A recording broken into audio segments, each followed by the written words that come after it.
Petit problème d'alternateur sur un 535 Virago, je dirais le coup classique. Bon, là, ça a été bricolé la moto. J'ai démonté, j'ai vu l'état des fils, j'ai fait c'est bon, d'accord. L'alternateur n'était pas spécialement moisi, mais quand je vois la gueule des fils, ça ne peut pas marcher. Alors, petit début de saison au garage, il y en a de partout, il y en a vraiment de partout. Je suis un peu submergé, j'ai du mal à sortir les petites vidéos le week-end. Là, un S1000R, moteur cassé, S1000R, moteur cassé. En général, ça va ensemble. Et malheureusement, ce petit moteur-là, il arrive en plein départ de saison. Ça va pas être simple. Une petite bioule. Problème de frein.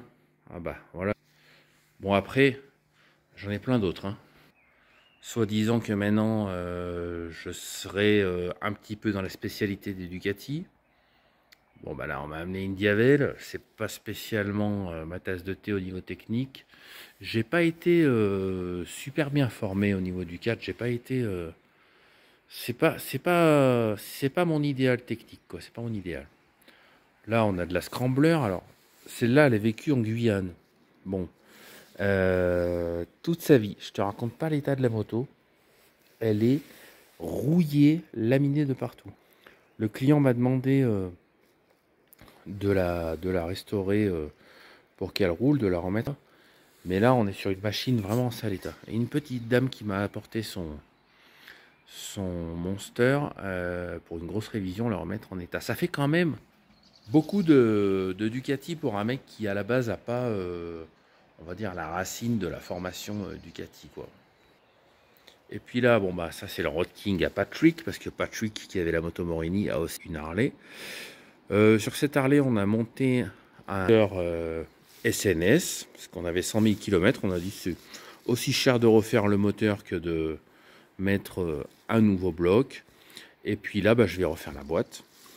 Et puis là, dans le parc, il y a un petit peu de monde. Alors bon, ça commence à s'entrechoquer sur le planning.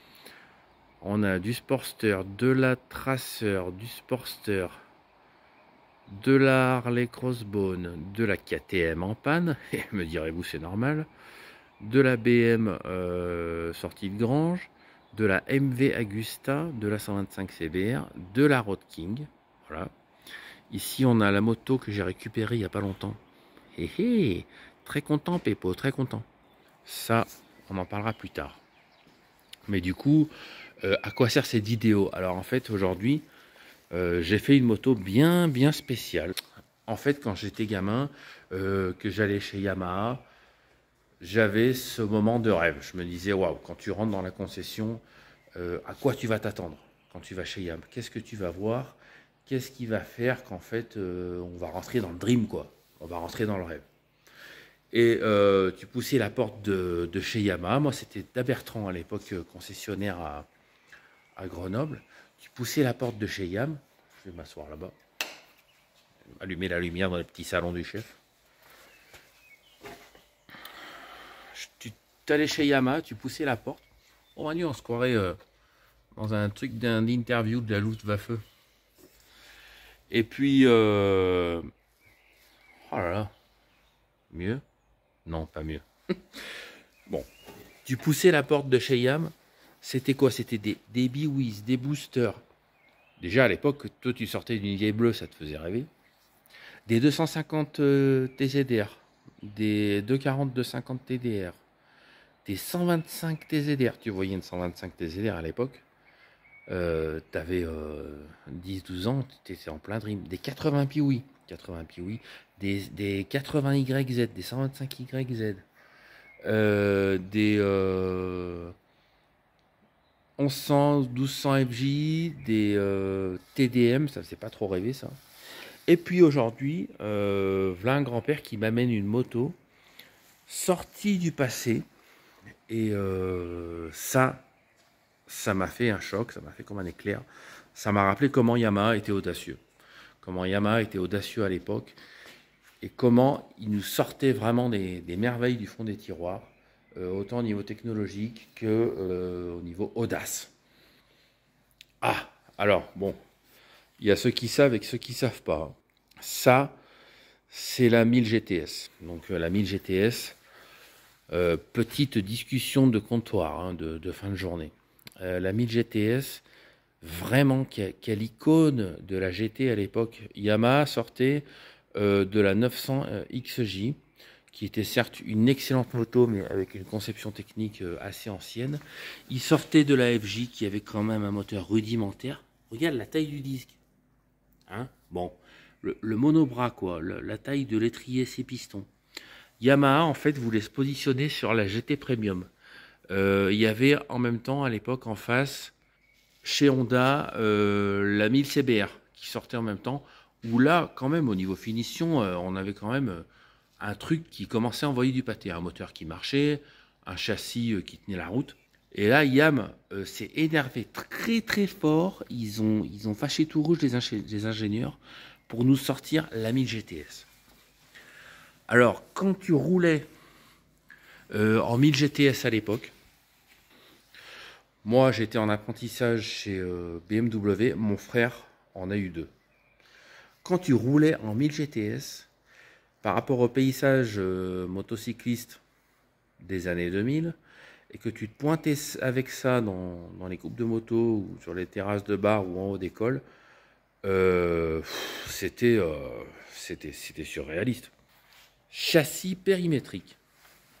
Donc un châssis qui fait le tour du moteur, qui supporte un monobras, donc qui allège complètement le poids de la direction. Le poids de la direction est reporté sur le châssis et non sur la fourche. Ça tourne tout seul, il n'y a pas d'inertie. Donc ce magnifique système, c'est un bloc, hein, le bloc motopropulseur qui est là-dedans, qui permet quand même de garder l'accessibilité, qui supporte ce train avant, ma foi particulier, mais néanmoins très beau. Voilà. Avec cette protection, cette dimension un peu bionique qu'on aimait bien, qui faisait penser un peu à la Gilera CX. Voilà. Alors bon, tu débarquais, tu regardais le tableau de bord de la 1000 GTS, tu étais en injection, tu avais une injection, ce qui n'était pas le cas de la 1000 CBR, du coup. Double totalisateur partiel, ABS, bon, jauge à essence c'est normal, avec une belle instrumentation, belle présentation assez soignée, etc. Une bulle qui protège. Tout cet équipement un petit peu quand même anachronique à l'époque de la 1000 GTS qui nous faisait tous un peu rêver. Le petit coffre façon Pacific Coast pour ranger le matos. Déjà une salive moelleux à l'époque. Avec ce phare qui me faisait penser un peu à une Porsche. Ça me fait penser à une Porsche, ce phare, ce côté bionique là, tout intégré. Vraiment, cette moto, elle avait de l'allure. Et tout ça, ça me rappelle en fait, parce que bon, le salon du deux roues, il vient de passer. Je ne me suis pas arrêté sur le stand Yamaha cette année parce que je suis déçu. Je suis déçu, ça me rend triste. Ça me rend triste parce que ça fait longtemps que je retrouve plus cet ADN audacieux chez Yamaha. Bon, d'accord, il y a la T7. Là, ils nous sortent cette espèce de XSR 900, un peu façon circuit. Alors, façon MotoGP de l'époque. Là, j'ai senti une once de réveil chez Yamaha. Mais putain, dans la gamme Yamaha aujourd'hui, où est passée l'audace de l'époque? Tu vois ça, sérieux. Bon, qu'on aime, qu'on n'aime pas, mets-toi dans la peau du constructeur. On est dans les années 2000. Tu sors l'ABS. Tu mets l'injection de série sur ta GT. Cadre périmétrique, monobras, immense étrier automobile, 6 pistons avec un disque comme ça. Tu te pointes dans les ateliers, je veux dire, c'est de l'ingénierie, c'est du haut vol, quoi. C'est du haut vol. Et ça tourne encore merveilleusement bien. Voilà. J'avais envie de vous parler de ça. Bon, on avait quand même un bloc moteur qui était issu du 1000 FZR, qui avouait vite ses limites. Si on a une moto qui est particulièrement lourde, mais l'injection compense en fait le manque d'évolution du bloc 1000, très très bien connu, ce 4 cylindres de l'époque, qui quand même avoinait, mais manquait de couple. Voilà. Alors, j'espère que Yamaha sera pimenté ses modèles au niveau de l'ingénierie, mais on remarque quand même que dans le milieu moto, des constructeurs, ça nous sort du réchauffé. Chez Honda, par exemple, ils ont voulu faire ce fameux scrambler, là, c'est le CL500. Personne n'achète cette moto. Yamaha a fait la même erreur. Donc, il n'y a pas si longtemps, avec la 950 SCR, ils ont pris la Bolt, ils ont mis des pneus à crampons, ils ont mis des suspensions en chewing-gum un petit peu plus hautes avec de la garde au sol un peu surélevée. Ça donne un machin romolo. Tu peux pas décemment aller prendre un chemin avec ce truc sans te dire que tu vas pas te ramasser la gueule avec une moto qui vaut quand même presque 8000 euros. Et là, Honda refait pareil. Euh, où est en fait l'antériorité dans l'apprentissage des échecs commerciaux? Voilà. Moi, ce que j'aime, c'est l'audace. L'audace dans les constructeurs, dans la moto, dans la façon d'envisager et de prévoir, de prédire ces modèles. Et je trouve que dans cette brêle, cette Yamaha GTS, bon, il y a un petit côté R21, je la mets, ça me fait penser un peu à une Renault R21, je ne sais pas pourquoi. C'est peut-être les phares. Ce côté, pourquoi? À l'époque, c'est vrai que ça sortait un petit peu en même temps que la Honda Pacific Coast. Et du coup, tu voyais une Honda Pacific Coast, le mec, il était avocat ou docteur, tu avais vraiment envie de te foutre de sa gueule. Mais aujourd'hui, regarde, vie de motard, là, ils vont dans les chemins avec des Pacific Coast. Je dis bravo. Moi, ça, je dis bravo. C'est génial. Et aujourd'hui, on réapprend à utiliser ces bécanes.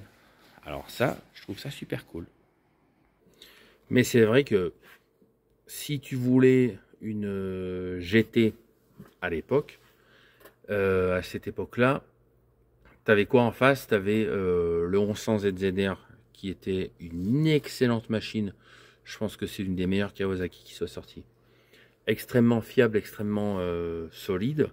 Tu avais le 1000 CBR, donc le 1000F, qui était d'un classicisme hallucinant. T'avais en fait chez Suzuki, t'avais rien puisqu'il y avait la 1100 GSX-F qui sortait, ou c'était plutôt l'époque des GSX-R. Et en fait, tu tombais sur cette 1000 GTR, elle était vraiment déroutante. Il y avait de quoi être désorienté par son encombrement un petit peu particulier, par ce centre de gravité si spécial avec cette espèce de cadre monopoutre qui entoure le truc en faisant une structure unique autour du moteur. C'est quand même vachement spécial, quoi. Mais ce qui est clair, c'est que la 1000 GTS est quand même l'une des motos la plus innovante de sa décennie, on peut le dire. Et c'est surtout l'une des premières machines qui sortait catalysée avec une régulation de la pollution par la sonde lambda.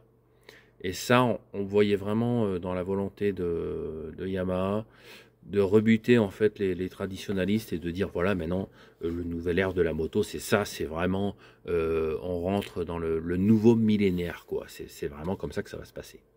Et il faut savoir que en fait cette inspiration de la fourche de la 1000 GTS, c'est un ingénieur bricoleur fou américain qui s'appelait James Parker à l'époque et qui a influencé très fortement, parce qu'au départ la 1000 GTS devait sortir avec une fourche traditionnelle.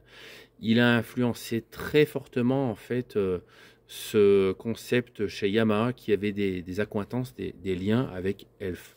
Si vous vous rappelez de la MotoGP prototype de Elf qui sortait à l'époque, c'est des brevets qui ont été rachetés, etc., par Elf à James Parker, c'était quasiment le même montage, quoi. Donc c'est là qu'en fait on trouve toute la genèse de cette moto si déroutante de la 1000 GTS.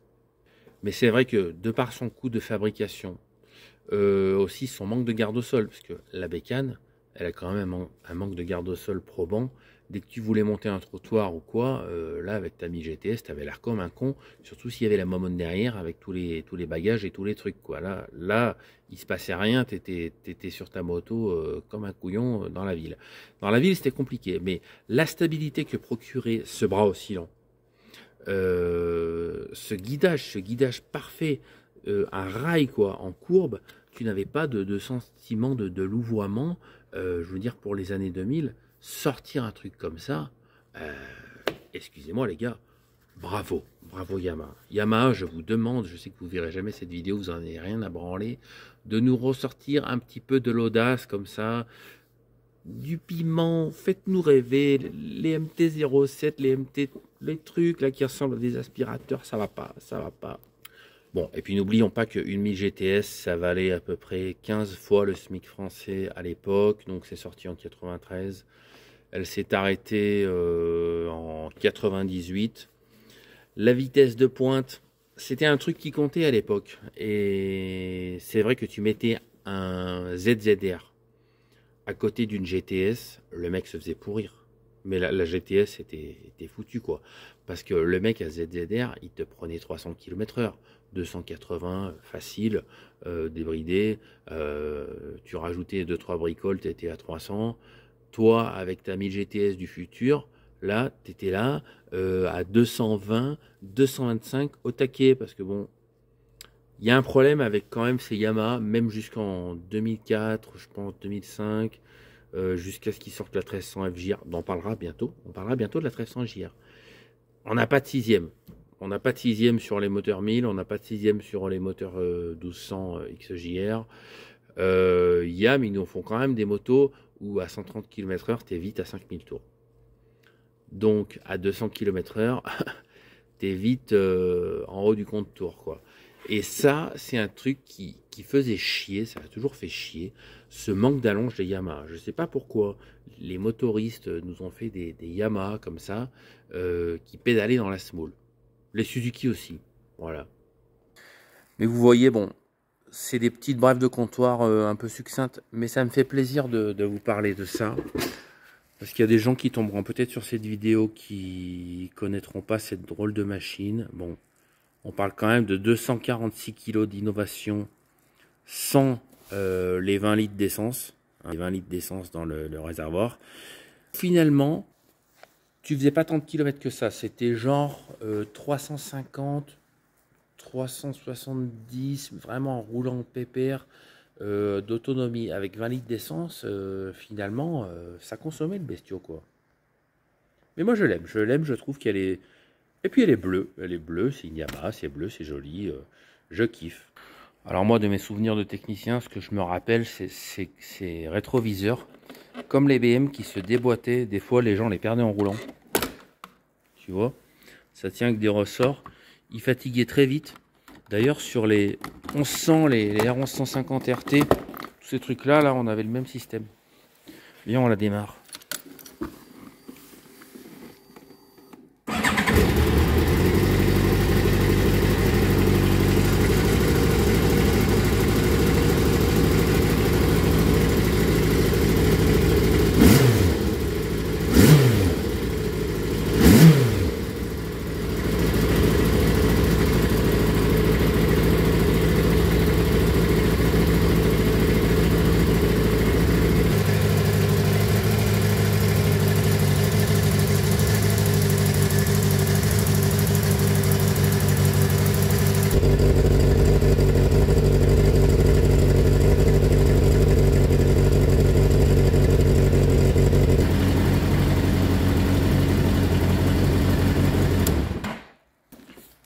Voilà, c'était notre petite brève de comptoir habituelle.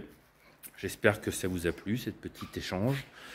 Si vous avez connu la 1000 GTS ou si vous avez eu ou roulé, dites-moi en commentaire vos impressions, parce que c'est le but de cette vidéo, c'est qu'on échange ensemble, comme si on était là, c'est l'apéro, les cacahuètes, la bière, le pastis, avec modération.